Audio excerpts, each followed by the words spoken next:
महाराष्ट्र के रण में उत्तर प्रदेश के मुख्यमंत्री योगी आदित्यनाथ भी खूब एक्टिव हैं। कोल्हापुर में एक चुनावी रैली को संबोधित करते हुए महाविकास अघाड़ी पर जमकर हमला बोला और 1947 के भारत विभाजन को लेकर कांग्रेस पर निशाना साधा। सीएम योगी ने कहा कि कांग्रेस की बुजदिली के चलते भारत 2 भागों में बटा था। कांग्रेस का तो इतिहास ही भारत के साथ धोखा देने का रहा है। याद करिए, अगर कांग्रेस का नेतृत्व 1947 में चाहता तो देश कभी विभाजित नहीं होता, कभी विभाजित नहीं होता, भारत का विभाजन नहीं होता तो पाकिस्तान नहीं बनता। जिनको ये भय था कि मुसलमान दंगे करेंगे, उनसे तो हम वैसे निपट लेते जैसे आज निपटते हैं। लेकिन कांग्रेस की बुजदिली थी, उनकी कायरता थी, सत्ता लोलुपता थी।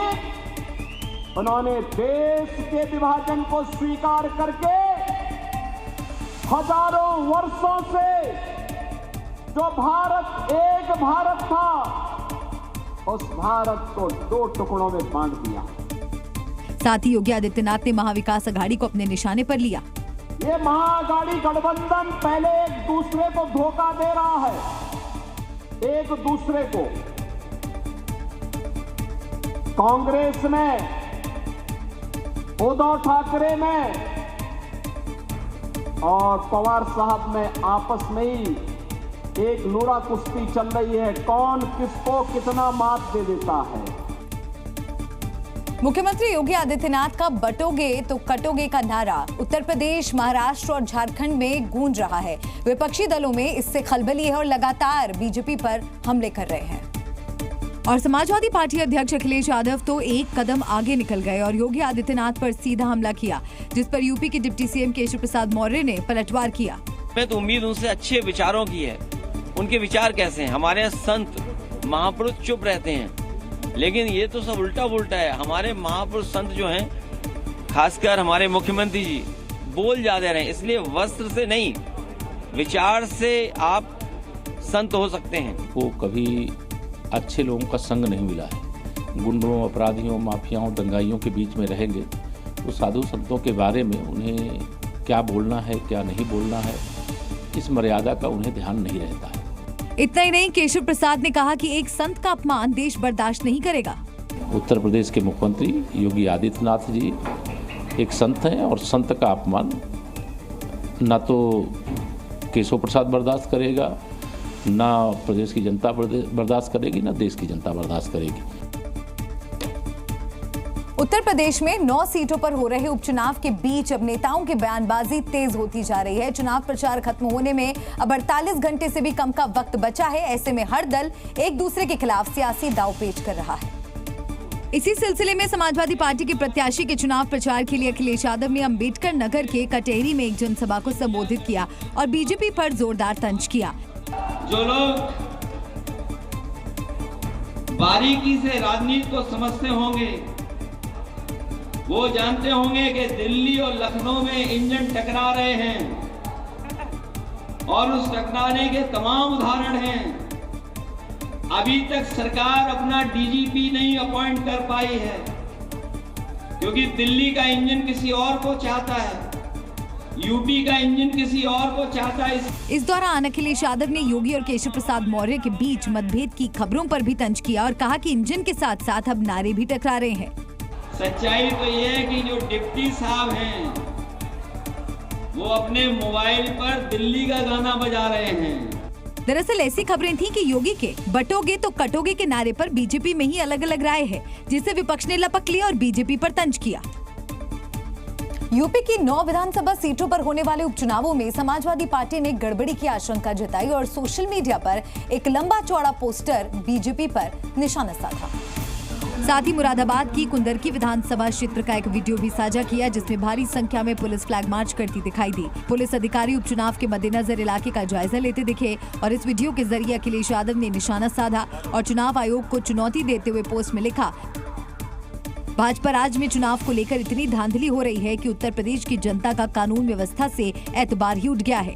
इसीलिए जनता का विश्वास जीतने के लिए दल बल की ये परेड कराई जा रही है, जो मन से डर निकालने की नहीं, मन में डर डालने की प्रक्रिया ज्यादा लग रही है, जिससे सत्ताधारी दल को चुनाव में बल मिले और जनता कम से कम संख्या में वोट डालने के लिए बाहर निकले, जिससे चुनावी घोटाला करने में आसानी हो और घोटाले के गवाह कम हो सके। इस संबंध में चुनाव आयोग से चेतावनी भरा आग्रह किया गया कि वो वोटिंग कम करवाने की साजिश को नाकाम करे। दरअसल मुरादाबाद की कुंदरकी सीट पर भी उपचुनाव के लिए 20 नवंबर को वोटिंग है, जिसके लिए दोनों दल पूरा जोर लगा रहे हैं। यूपी बीजेपी मुख्यालय पर नेताजी यानी मुलायम सिंह यादव का पोस्टर और बीजेपी का लोगो पूरे यूपी में आज चर्चा का हॉट टॉपिक रहा। जिन मुलायम सिंह के विरोध का बीजेपी कोई मौका नहीं छोड़ती, कमल के फूल के साथ उनका पोस्टर देख सपाई भी दंग रह गए।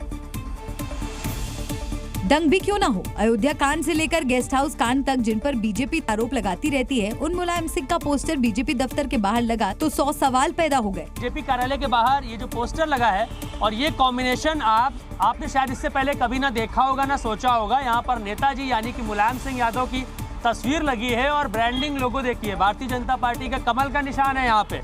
जरा पोस्टर को गौर से देखिए, ऊपर कमल का निशान, नीचे नेताजी की तस्वीर और फिर उनकी बहू अपर्णा यादव।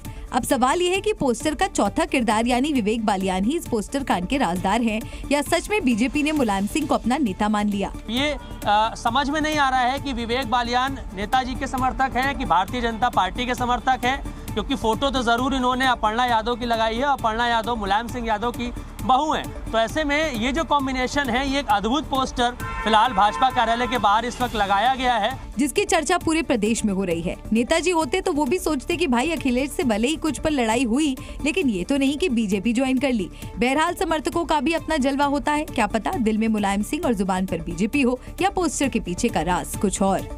जिस शुभ तिथि पर संसार को सबसे अद्भुत ज्ञान मिला, एमपी में उस तिथि को गीता जयंती के तौर पर मनाने पर महाभारत मची है। पहली बार होने वाले इस आयोजन पर विपक्ष हमलावर है, तो सीएम मोहन यादव ने भी अपने अंदाज में विरोध करने वालों पर तंज किया।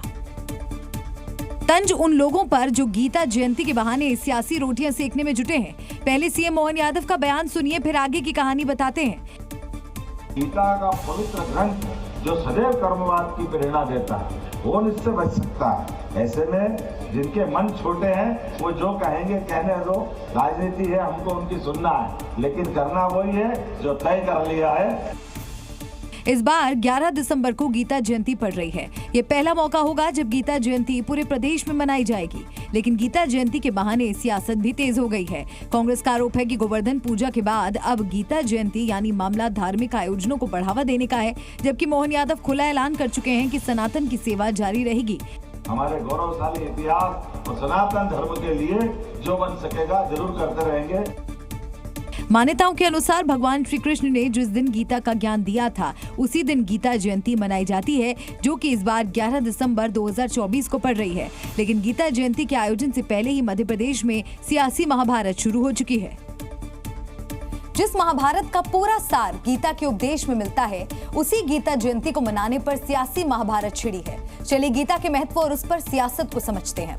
दरअसल एमपी सरकार ने पूरे प्रदेश में गीता जयंती मनाने का फैसला किया है। भगवान श्री कृष्ण ने जिस दिन गीता का ज्ञान दिया, उसी दिन को जयंती के रूप में मनाते हैं और ये शुभ तिथि मार्गशीर्ष के शुक्ल पक्ष की एकादशी को पड़ती है, यानी वो तिथि जब श्री कृष्ण ने अर्जुन को गीता उपदेश दिया। गीता के तमाम उपदेश मानव कल्याण और जीवन को सरल बनाने वाले हैं।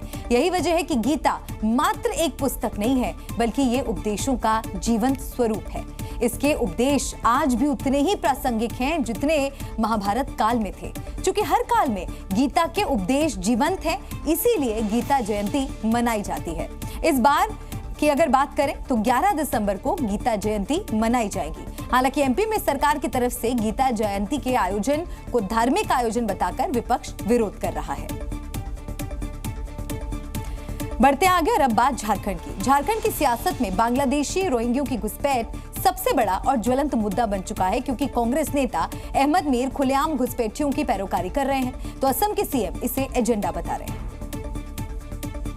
विवाद तब और बढ़ गया जब कांग्रेस नेता ने गठबंधन की सरकार बनते ही 450 रुपए में गैस सिलेंडर देने का वादा कर दिया और कह दिया, ना इसमें मुसलमान देखा जाएगा और ना ही घुसपैठिया देखा जाएगा।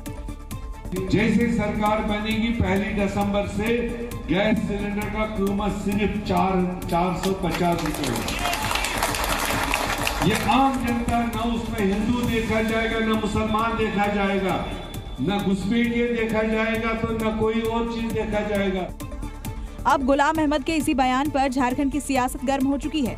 सीएम हिमंता बिस्वा शर्मा और कांग्रेस अध्यक्ष आमने सामने आ चुके हैं। राहुल गांधी कोई दूसरा दुनिया में पड़ा हुआ है। हम तो परेशान है घुसपैठिया को लेके। राहुल गांधी तो एक शब्द भी घुसपैठिया के लिए नहीं बोलते। किधर से आते हैं? बॉर्डर से आते ना, या एकदम टपकते नहीं आते, आकाश से टपकते हैं घुसपैठिया? नहीं, बॉर्डर से आएंगे। बॉर्डर संभालना किसका काम है? यानी घुसपैठ पर सियासी ऐठ दोनों तरफ से जारी है। लेकिन सबसे बड़ा सवाल है, आखिर कांग्रेस नेता खुलेआम घुसपैठियों को लाभ देने की बात क्यों कर रहे हैं? क्या घुसपैठियों में भी वोट बैंक नजर आ रहा है?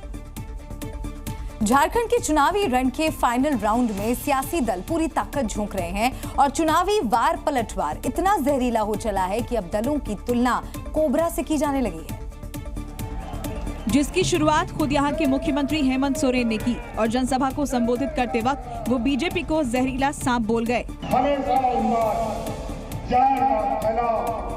मैं तो कहता हूँ इनके मुंह में जवाब में इतना जहर है कि जहरीला सांप हो जाएगा। हेमंत सोरेन यही नहीं रुके, उन्होंने बीजेपी पर जोड़ तोड़ की राजनीति और सरकार गिराने का आरोप भी मढ़ दिया। हम लोग डरने वालों से नहीं है, सरकार गिराना है। जहाँ लोग इनको बहुमत नहीं देता है, जहाँ विधायक सांसद नहीं जीतते, वो विधायक चोरी करने लगता है, सांसद चोरी करने लगता है। ये लोग पॉकेटमार नहीं है, ये इंसान को भी चुरा के ले जाते हैं। ये हालत इनका। यानी विकास के वादे नहीं, झारखंड में विपक्ष की बुराई कर वोट मांगे जा रहे हैं, तो बीजेपी घुसपैठियों के मुद्दे पर पूरा फोकस कर रही है।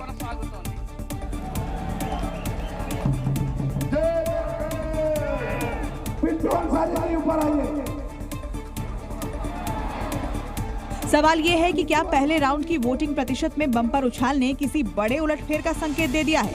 क्योंकि 43 में से 40 सीटों पर वोटिंग 2019 के मुकाबले ज्यादा हुई है। 2019 में ऐसे ही उलटफेर के बाद 70% सीटों पर नतीजे बदल गए थे। महाराष्ट्र के सियासी रण में अभी तक बटेंगे तो कटेंगे जैसे मुद्दे गूंज रहे थे, लेकिन अब सोयाबीन किसानों का मुद्दा उठाकर महाविकास अघाड़ी ने महायुति पर जोरदार हमला किया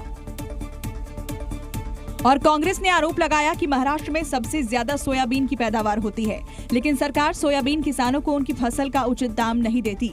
साथ ही कांग्रेस ने वादा किया, अगर सत्ता में आए सोयाबीन किसानों को सही दाम दिया जाएगा।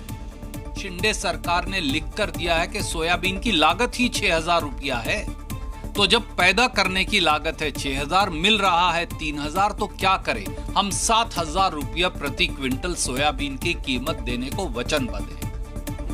हालांकि बीजेपी कांग्रेस के आरोपों से सहमत नहीं है। डिप्टी सीएम देवेंद्र फडणवीस ने कहा कि कांग्रेस पहले अपने राज्यों के किसानों की सुध ले, फिर महाराष्ट्र की बात करे।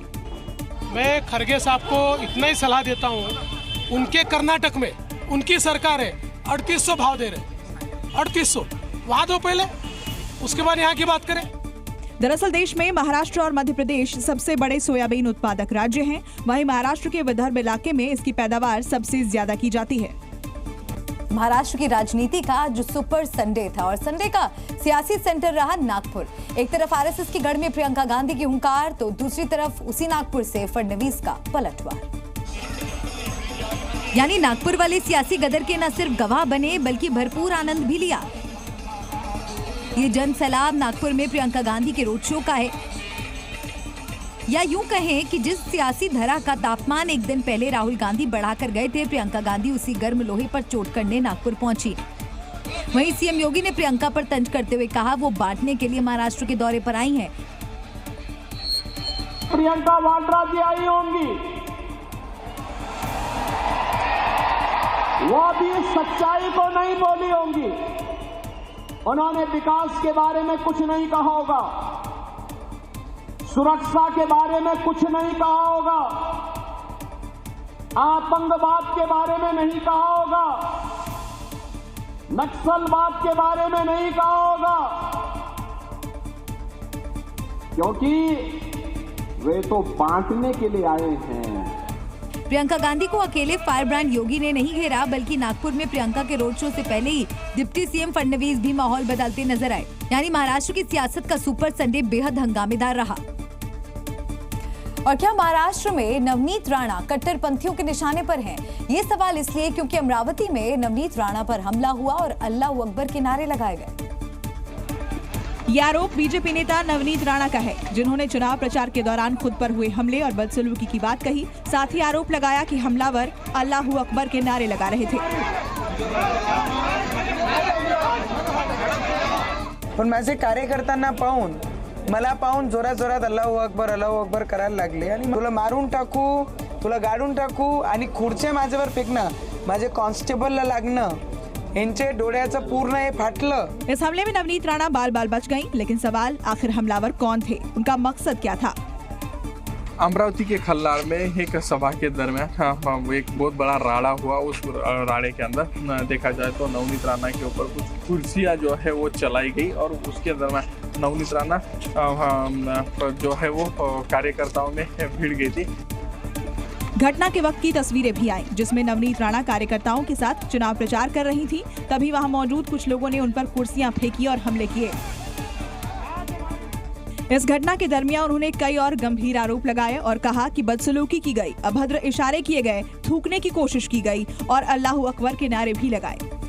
इस आरोप के बाद संदिग्ध के खिलाफ केस दर्ज कर पुलिस जांच शुरू कर चुकी है और इलाके में सुरक्षा व्यवस्था बढ़ा दी गई है। ओवैसी ब्रदर्स की 15 मिनट वाली धमकी अब महाराष्ट्र में चुनावी मुद्दा बन चुकी है। इस भड़काऊ बयान पर गुस्ताखी वाली एक्टिंग का चुन चुन कर जवाब दिया जा रहा है,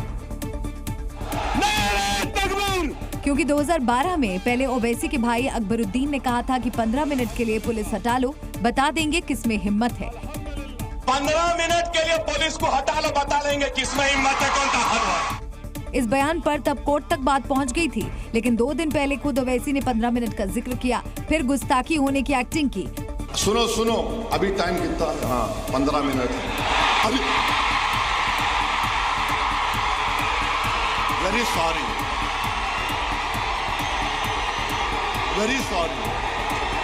9:45। ओवैसी इसे गुस्ताखी बता रहे थे, लेकिन बीजेपी ने इसे हिंदुओं को धमकी से जोड़ दिया और एक एक कर महाराष्ट्र के बड़े बड़े नेता ओवैसी को उन्हीं के अंदाज में जवाब दे रहे हैं। ओवैसी साहब को 15 मिनट क्या 15 साल दे देंगे जी, क्या करना है करके दिखा दे। हमारे लोगों को ये बताते हैं कि 15 मिनट में हम हिंदुओं को खत्म कर देंगे। जब वो धमकी देते हैं तो उसका उत्तर उसी तरीके से, उसी पद्धति से उनको जरूर दिया जाएगा। ओवैसी बंधुओं के भड़काऊ बयान से संत भी नाराज हैं। स्वामी आनंद स्वरूप ने कहा, हमें 15 मिनट नहीं सिर्फ 5 मिनट ही मिल जाएं। आज हम ईंट का जवाब पत्थर से दे रहे हैं और 15 मिनट का जवाब 5 मिनट से दे रहे हैं। यानी अब 15 मिनट वाली लड़ाई 5 मिनट पर आ चुकी है और हर जुबान से ओवैसी ब्रदर्स पर उन्हीं के अंदाज में पलटवार किया जा रहा है। देश में सड़कों का जाल बिछाने वाले नितिन गडकरी ने उन तमाम नेताओं को ईमानदारी का मैसेज दिया, जिसे आज जरूर सुनना चाहिए, क्योंकि ऐसे नेताओं की आज भारी कमी है। मंच बेशक चुनावी हो, लेकिन महाराष्ट्र के सांगली में प्रचार के दौरान उन्होंने ऐसा बयान दिया जो हर पार्टी के नेताओं के लिए चुभने वाला संदेश है। उन्होंने कहा, हिंदुस्तान में पैसे की कमी बिल्कुल नहीं है, ईमानदारी से काम करने वालों की कमी है। ईमानदारी से काम करने वाले नेताओं की कमी है। देश के नेताओं को ईमानदार होना पड़ेगा। केंद्रीय मंत्री नितिन गडकरी का इशारा किसकी तरफ था ये साफ नहीं, लेकिन उनके इस बयान से हर वो नेता इत्तेफाक रखते हैं जो अपना काम ईमानदारी से नहीं करते। इस देश में पैसे की कम नहीं है, ईमानदारी से काम करने वाले नेताओं की कमी है। नितिन गडकरी ने चुनाव प्रचार के दौरान अपनी ईमानदारी का सर्टिफिकेट भी जनता के सामने रखा और बताया कि कैसे उनके कार्यकाल बेदाग रहे। मी 50 लाख कोटी रुपयाची कामं केली, पण कोणी ठेकेदाराला माझ्याकडे भेटायला यायची गरज पडली नाही तर आता परिस्थिती अशी आहे की काम झालं नाही तरी चालेल, पण मला विचारल्याशिवाय करू नका। यानी प्रचार भले ही वो बीजेपी प्रत्याशी के लिए कर रहे थे, लेकिन जो संदेश उन्होंने नेताओं के लिए दिया वो बेहद खास है। दिल्ली में बड़ा जाट चेहरा कैलाश गहलोत ने आम आदमी पार्टी और मंत्री पद से इस्तीफा दे दिया और जाते जाते उन मुद्दों का जिक्र किया जिसमें शीश महल, यमुना की गंदगी और आम आदमी की राजनीति है, क्योंकि ये वही मुद्दे हैं जिस पर बीजेपी लगातार केजरीवाल और आतिशी सरकार पर हमलावर होती रही। अब कैलाश के इस्तीफे और लेटर में इसका जिक्र कई संभावनाओं को जन्म दे रहा है। उन्होंने लिखा, पार्टी के लिए शीश महल विवाद बेहद शर्मनाक है। यमुना का वादा पार्टी पूरा नहीं कर सकी। केंद्र से लड़ाई में समय बर्बाद हो रहा है। जनता की उम्मीदें पूरी नहीं हुई। ऐसे में आम आदमी की राजनीति का अंत होने वाला है। हालांकि आम आदमी पार्टी के बाद कैलाश गहलोत का सियासी रुख किसोर होगा ये साफ नहीं, लेकिन जिस तरह पार्टी के नेता उन पर टिप्पणी कर रहे हैं उससे इशारा बीजेपी की तरफ है।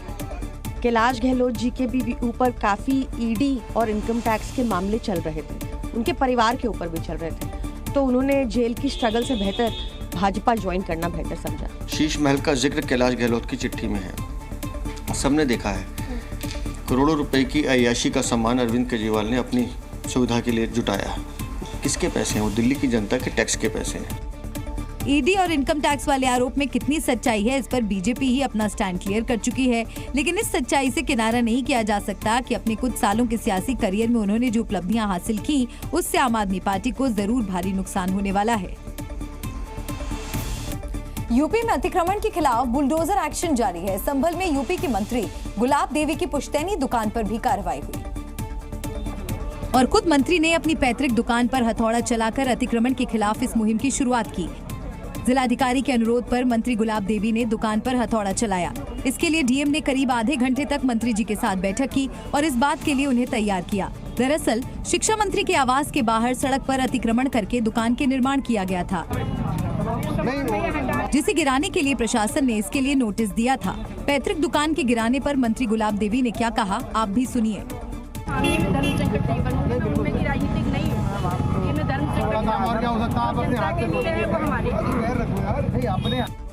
दरअसल चंदौसी में प्रशासन अतिक्रमण के खिलाफ पिछले 9 दिन से अभियान चल रहा है और जिन लोगों ने अतिक्रमण किया है उनके खिलाफ कार्रवाई की जा रही है।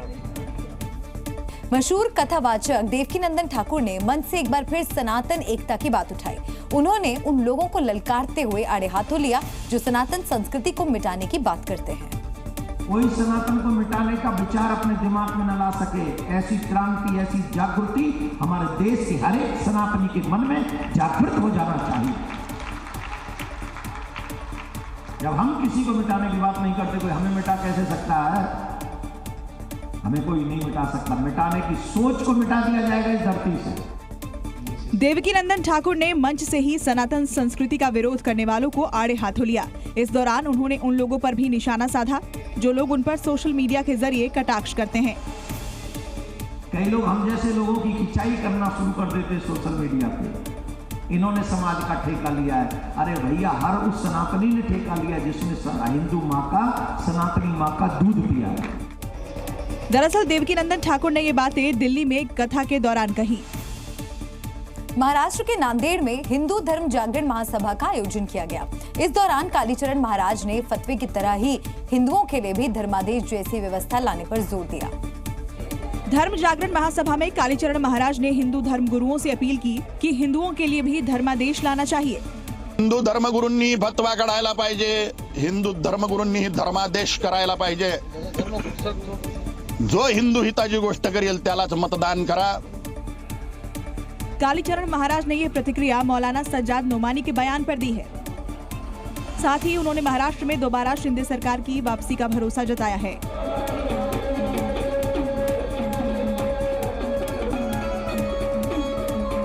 दरअसल कालीचरण महाराज को हिंदू धर्म जागरण महासभा में आमंत्रित किया गया था। इस दौरान मंच पर कई धर्मगुरु और नेता भी मौजूद थे। कालीचरण महाराज को सुनने के लिए हजारों की संख्या में लोगों की भीड़ भी जमा थी। आखिर हमेशा शांत रहने वाले शिमला शहर की फिजा कौन खराब करना चाहता है? कुछ दिन पहले ही संजौली मस्जिद को लेकर छिड़ा संग्राम थमा ही था कि अब रामकृष्ण मिशन आश्रम में बीती रात बवाल हो गया। हंगामा इतना बढ़ा कि पुलिस के लिए संभालना मुश्किल हो गया। हंगामे और तोड़फोड़ की जो तस्वीरें सामने आई, उसने लोगों को दहशत से भर दिया। दो पक्षों के बीच में जमकर पत्थरबाजी हुई। आश्रम में रखे सामान को तोड़ा गया। हिंसा पर उतारू लोगों के हाथ में जो आया वो उसे दूसरे पक्ष पर फेंकता गया। किसी ने गमलों को उठाकर फेंका तो कोई वहां कुर्सियों को तोड़ता नजर आया। इस हंगामे में पुलिस का एक जवान भी घायल हो गया। पत्थरबाजी की हमारे लोगों पे, ये देखो गमले तक फेंके हमारे ऊपर। ये देखिए क्या क्या उन्होंने नहीं फेंका। यहाँ पे हमारी माताएं बहनें बैठी थी, उनके ऊपर पत्थर फेंके गए हैं। उनके ऊपर पत्थर फेंके गए हैं। हमारे कुछ लोगों को इनके देखिए, इनके सिर पे पत्थर लगा भी है। ईंटें मारी गई हैं हमारे भाइयों के ऊपर। जानकारी के मुताबिक ये पूरा मामला मंदिर और उसकी जमीन से लेकर जुड़ा है, जिसमें रामकृष्ण मिशन आश्रम और ब्रह्म समाज के बीच लंबे समय से विवाद चल रहा है। मामला सुप्रीम कोर्ट में भी लंबित है, जिसमें दोनों पक्ष अपने अपने दावे कर रहे हैं।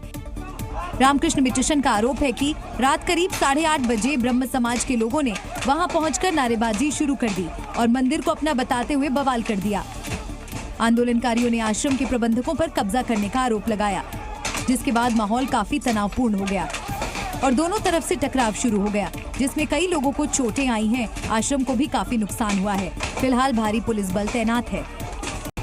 उत्तराखंड में गंगोत्री, यमुनोत्री और केदारनाथ के बाद अब भगवान बद्री विशाल के कपाट शीतकाल के लिए बंद किए जाएंगे, जिसके लिए अब कुछ पलों का इंतजार बचा है। क्योंकि बद्रीनाथ धाम में कपाट बंद होने की प्रक्रिया शुरू हो चुकी है। अपने तय वक्त रात 9:07 पर कपाट बंद हो जाएंगे, जिसके लिए मंदिर को रंग बिरंगे फूलों से सजाया गया है। कपाट बंद होने से पहले हजारों भक्त दर्शन को पहुंचे, क्योंकि अब 6 महीने बाद ही भगवान बद्री विशाल के दर्शन संभव हो पाएंगे। बद्रीनाथ धाम साल में सिर्फ 6 महीने के लिए खुला रहता है। अप्रैल से मई में बद्रीनाथ धाम के कपाट खोले जाते हैं और नवंबर के तीसरे सप्ताह में शीतकाल के लिए मंदिर के कपाट बंद कर दिए जाते हैं। इस दौरान जोशीमठ में बद्री विशाल की डोली को लाया जाता है, जहाँ सर्दियों के सीजन में भी नरसिंह मंदिर में उनकी पूजा जारी रहती है।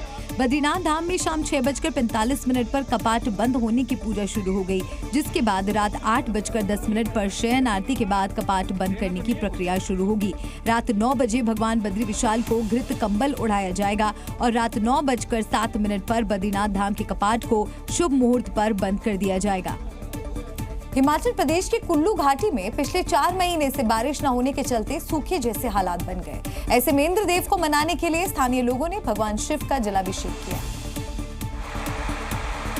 जिसे हिमाचल प्रदेश में जलछाई कहा जाता है। लोगों ने व्यास नदी का पानी बाल्टियों में भरकर भूतनाथ शिव मंदिर तक पहुंचाया, जिसके लिए मंदिर तक एक मानव श्रृंखला बनाई और व्यास नदी से एक दूसरे को बाल्टी भर भर कर मंदिर के अंदर तक पहुंचाने में श्रमदान किया। व्यास नदी के इस पानी से पुजारी ने भगवान शिव का जल अभिषेक किया और जल्द से जल्द बारिश की प्रार्थना की। भोलेनाथ की पूरी पिंडी पानी में डूब जाने के बाद जलछाई का कार्यक्रम पूरा हुआ। बारिश को लेकर एक कार्यक्रम होता है जलछाई का, जिसमें शिवजी भगवान का जलाभिषेक किया जाता है और ऐसा माना जाता है कि जलाभिषेक करने के बाद भगवान बारिश छूट देते हैं। दरअसल कुल्लू घाटी में बारिश न होने के चलते जंगलों में आगजनी की घटनाएं बढ़ने के साथ साथ सूखे जैसे हालात बन गए हैं। पटना के गांधी मैदान में आज फिल्म पुष्पा 2 का ट्रेलर लॉन्च हो गया, लेकिन इस दौरान दर्शकों ने इतना बवाल मचाया कि पुलिस को लाठीचार्ज करना पड़ा। गांधी मैदान में फैंस की भारी भीड़ जमा हो गई। करीब 70 से 80 हजार लोग गांधी मैदान पहुंच गए, जिसकी वजह से वहां अफरा तफरी मची और फिर कुछ ही शरारती तत्वों ने वहां पर जमकर उत्पात मचाना शुरू किया। यहाँ तक कि वहां लोग खंभों पर भी चढ़ गए और शोर मचाने लगे। तो हंगामे के बीच पुष्पा 2 का ट्रेलर लॉन्च हुआ। फैंस ने देखिए वहां पर किस तरह से उत्पात मचाया। पुलिस के लिए एक बड़ी चुनौती वहां पर बन गई।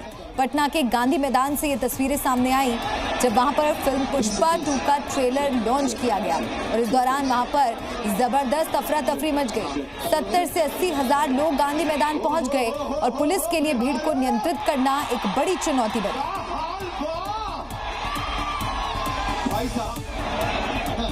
भारत लगातार अपनी सेनाओं की ताकत बढ़ाने में जुटा है। इसी क्रम में डीआरडीओ ने लॉन्ग रेंज की पहली हाइपरसोनिक मिसाइल का सफल परीक्षण किया।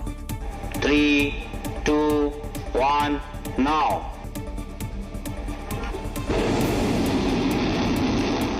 और इसी काउंटडाउन के साथ भारत ने लंबी दूरी की हाइपरसोनिक मिसाइल का सफल परीक्षण कर लिया।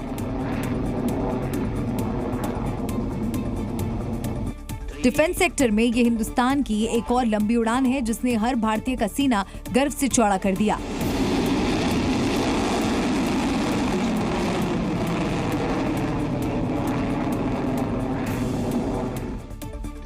आज सुबह जब ओडिशा के अब्दुल कलाम द्वीप से इस मिसाइल ने उड़ान भरी, तो भारत भी हाइपरसोनिक पावर वाले देशों की लिस्ट में शामिल हो गया। इस ऐतिहासिक मौके पर रक्षा मंत्री राजनाथ सिंह ने एक्स पोस्ट के जरिए डीआरडीओ के वैज्ञानिकों को इसके लिए बधाई दी और इसे सैन्य ताकत की दिशा में एक अहम कदम बताया। इस हाइपरसोनिक मिसाइल को तीनों सेनाओं के लिए डिजाइन किया गया है, जो कि अलग अलग पेलोड लेकर लॉन्च किया जा सकता है। 1500 किलोमीटर से अधिक रेंज वाली ये मिसाइल पूरी तरह स्वदेशी तकनीक से विकसित की गई है। हाइपरसोनिक मिसाइल का सफल परीक्षण भारत के लिए ये एक ऐतिहासिक उपलब्धि है। अब भारत उन चुनिंदा देशों की लिस्ट में शामिल हो गया है जिनके पास ऐसी शानदार और उन्नत सैन्य तकनीक है। हम आपको भारत की इस हाइपरसोनिक पावर की खूबियां बताते हैं। इस हाइपरसोनिक मिसाइल की रेंज 1500 किलोमीटर से ज्यादा है। ये मिसाइल आवाज की गति से 5 गुना से ज्यादा तेज स्पीड से अपने लक्ष्य पर हमला करती है। हाइपरसोनिक हथियार वो होते हैं जिनकी स्पीड 1 से 5 मील प्रति सेकंड हो सकती है। भारत की इस हाइपरसोनिक मिसाइल की रफ्तार करीब 6200 किलोमीटर प्रति घंटा है। यानी अगर ये मिसाइल सेकंडों में पाकिस्तान की राजधानी इस्लामाबाद पर कहर बरसा सकती है और कुछ ही मिनटों में ये मिसाइल चीन के किसी भी शहर को निशाना बनाने में सक्षम है। तो भारत की इस हाइपरसोनिक मिसाइल की ताकत का अंदाजा आप इसी से लगा सकते हैं कि पलक झपकते ही पूरा पाकिस्तान इसकी जद में आ सकता है। इसीलिए भारत की इस हाइपरसोनिक मिसाइल परीक्षण से पड़ोसी मुल्क टेंशन में है। बढ़ते आगे अगली खबर का रुख करेंगे। एमपी के दामोद से एक हैरान करने वाली तस्वीर सामने आई। गांव में ट्रांसफार्मर लगने की खुशी में यहां के लोग पूजा आरती करते नजर आए। लोगों ने माला पहनाकर पूजन कर ट्रांसफार्मर का स्वागत किया। क्योंकि ये लोग पिछले एक हफ्ते से खराब ट्रांसफार्मर बदलने के लिए बिजली विभाग के दफ्तर के चक्कर लगा रहे थे, लेकिन अफसर एक दफ्तर से दूसरे दफ्तर दौड़ाते रहे। लिहाजा गांव वालों ने विरोध का ये अनोखा तरीका अख्तियार किया।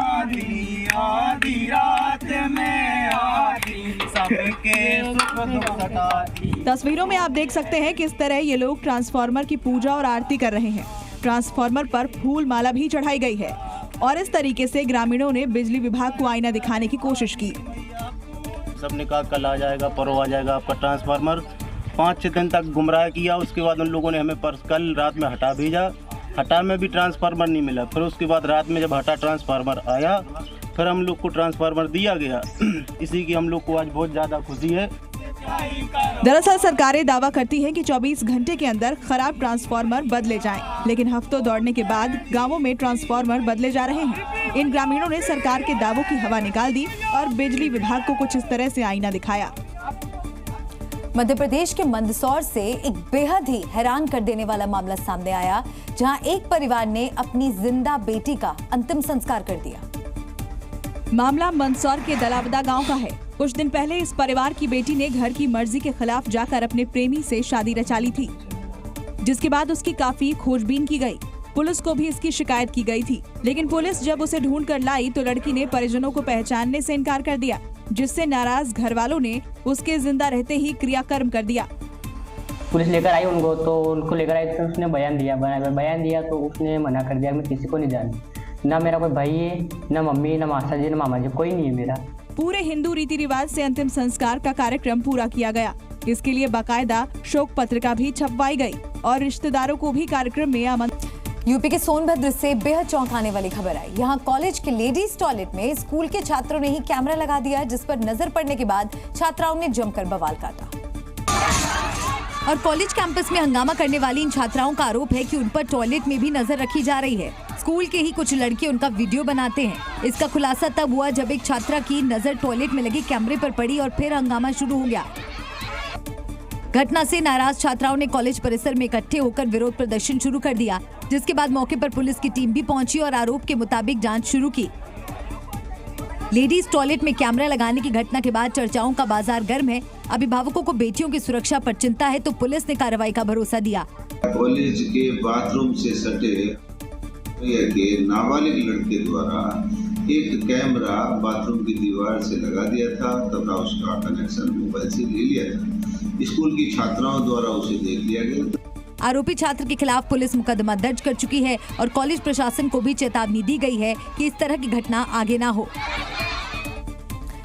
मध्य प्रदेश के पन्ना में किसानों के खेत बेशकीमती हीरे उगल रहे हैं। एक बार फिर एक किसान को खुदाई के दौरान 7 कैरेट से ज्यादा वजन का हीरा मिला, जिसकी कीमत 20 लाख रुपए से ज्यादा आंकी जा रही है, जिसका वजन 7 कैरेट 44 सेंट है। किसान और उसके साथियों ने पन्ना के हीरा कार्यालय में इसे जमा करा दिया, जिसे 4 दिसंबर को होने वाली नीलामी में बोली के लिए रखा जाएगा। और इस हीरे से मिलने वाली कीमत से किसान अपना और अपने परिवार का भविष्य संवारेंगे।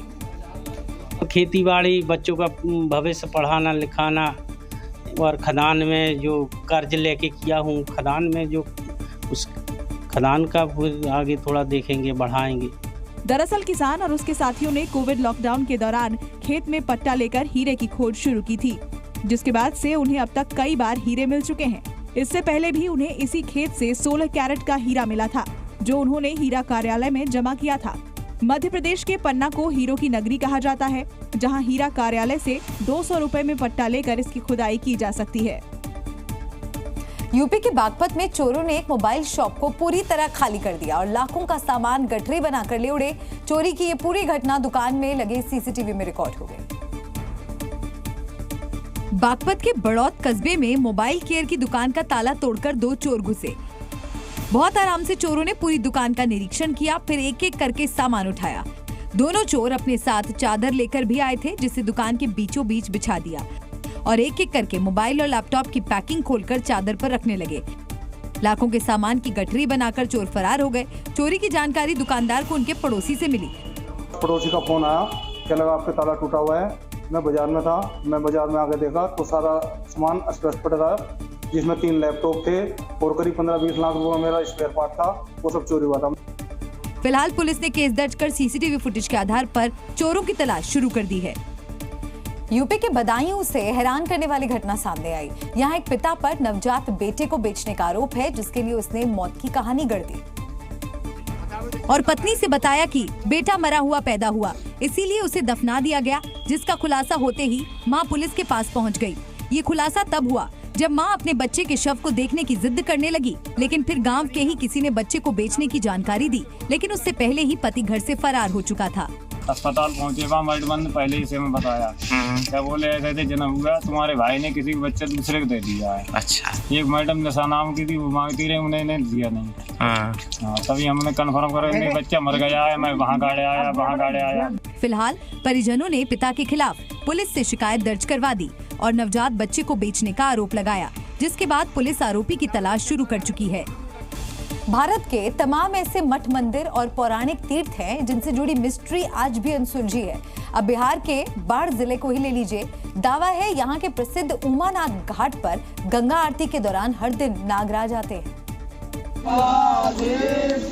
दावा है कि ये सांप आरती का आह्वान सुनकर आते हैं और फिर आरती खत्म होते ही चले जाते हैं। हो सकता है कि आपको सुनकर इन बातों पर यकीन ना हो, लेकिन इस दावे पर मुहर लगाती एक तस्वीर भी सामने आई है, जिसमें आरती के वक्त घाट पर सांप दिखाई दे रहा है।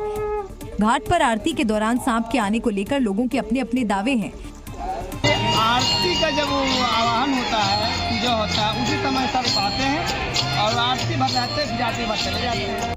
लोगों का दावा है कि पिछले 12 सालों से ऐसा ही चमत्कार होता आ रहा है। जब भी आरती का वक्त होता है, सांप खुद घाट पर आ जाते हैं। गंगा आरती में वर्षों से दिखा जा रहा है, यहाँ एक सर्प आरती के समय में आ जाते हैं और इसको हम लोग मानते हैं कि माता का ये आशीर्वाद है, उनके स्वरूप है। बक्सर में ताड़का वध के बाद श्री राम ने इसी घाट पर गंगा में पूजा अर्चना की थी। त्रेता युगीन उमानाथ मंदिर का वर्णन पुराणों में भी मिलता है, लेकिन गंगा आरती के दौरान सांप का आना इस घाट पर लोगों के लिए किसी चमत्कार जैसा है।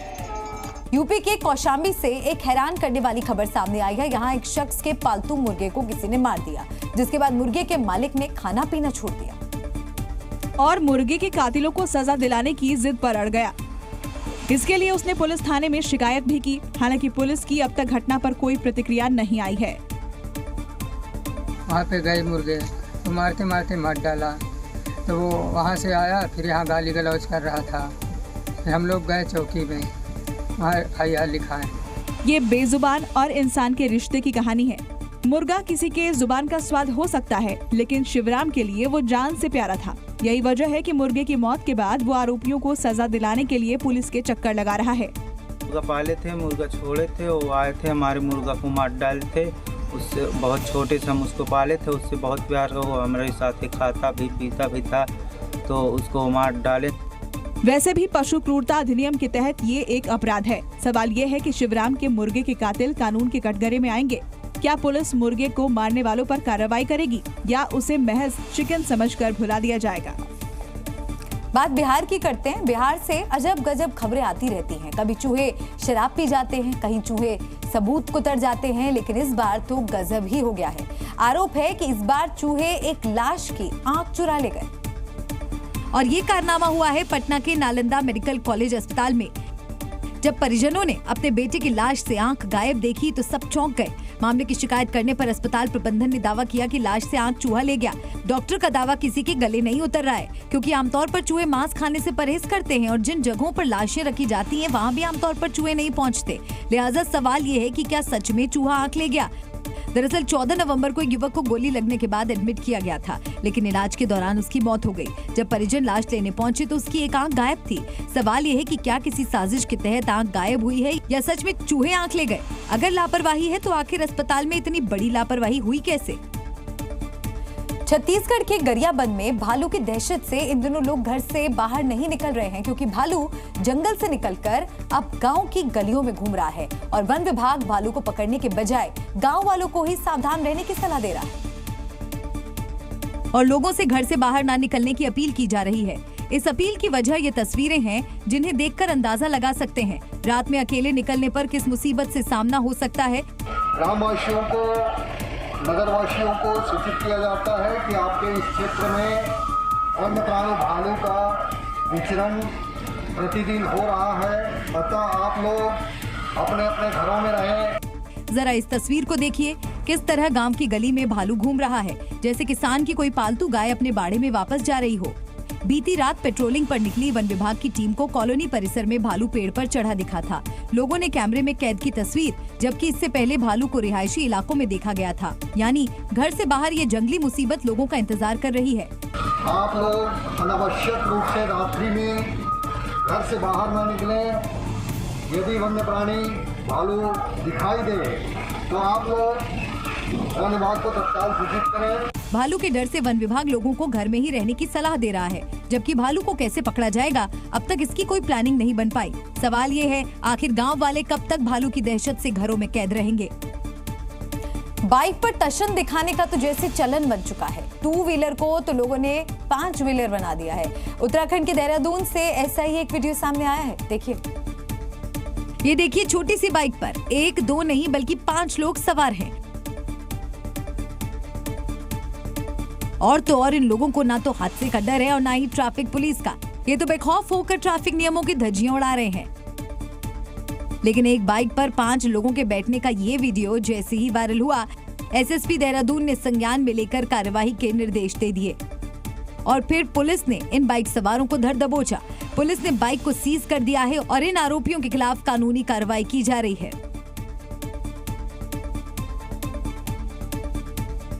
एक फारसी शायर ने ठीक ही कहा है, घर फिरदौस बर रुए ज़मीं अस्त, हमी अस्तो हमी अस्तो हमी अस्तो।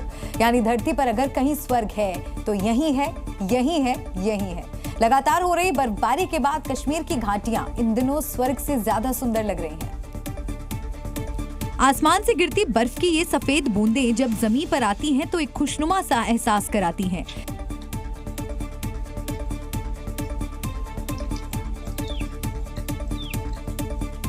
लगातार हो रही बर्फबारी से कश्मीर का जर्रा जर्रा इन दिनों गुलजार है। बर्फबारी ने कश्मीर की खूबसूरती को तो 4 चांद लगाया है, लेकिन इससे दिक्कतें भी बढ़ी हैं। ये वीडियो जोजिला दर्रे का है। लगातार हो रही बर्फबारी से पूरा रास्ता ही जम गया है। बर्फ हटाने के लिए बीआरओ को बीकन परियोजना शुरू करनी पड़ी, क्योंकि कश्मीर को लद्दाख से जोड़ने वाला महत्वपूर्ण संपर्क जोजिला दर्रा बर्फबारी के कारण बंद है। अब जरा कुपवाड़ा के साधना टॉप की खूबसूरती को भी निहार लीजिए। ऐसा लग रहा है मानो धरती पर जन्नत यही है। चारों तरफ सफेद बर्फ से घिरी वादियां एक खुशनुमा एहसास करा रही हैं।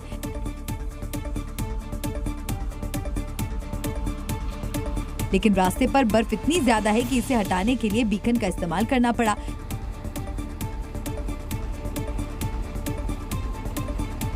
शोपियां का नजारा भी कुछ ऐसा ही है। पहाड़ और जमीन बर्फ की मोटी परत से ढक गए हैं। शोपियां के ऊंचे इलाकों में ताजा बर्फबारी हुई, जिससे पूरे दक्षिण कश्मीर में तापमान में भारी गिरावट आई है। घाटी के कई इलाकों में 2 से 3 सेंटीमीटर बर्फबारी हुई है। कहीं कहीं तो 5 से 6 इंच बर्फ जमी है, लेकिन पर्यटक इसका लुत्फ उठा रहे हैं। Zee News।